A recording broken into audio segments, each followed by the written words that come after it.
tunaona malaika alipompelekea taarifa Mariamu ya kwamba atachukua mimba kwa uwezo wa Roho Mtakatifu, naye atamzaa mwana na jina lake ataitwa Yesu. Ilikuwa ni mwezi wa 6.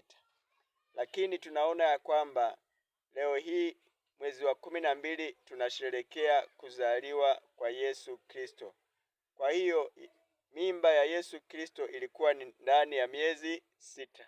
Sasa watu wanauliza, inakuweje azaliwe miezi 6? Na maana nasherehekea uongo. Inakuweje azaliwe miezi 6? Yaani hata njiti mwenyewe azaliwe miezi 6.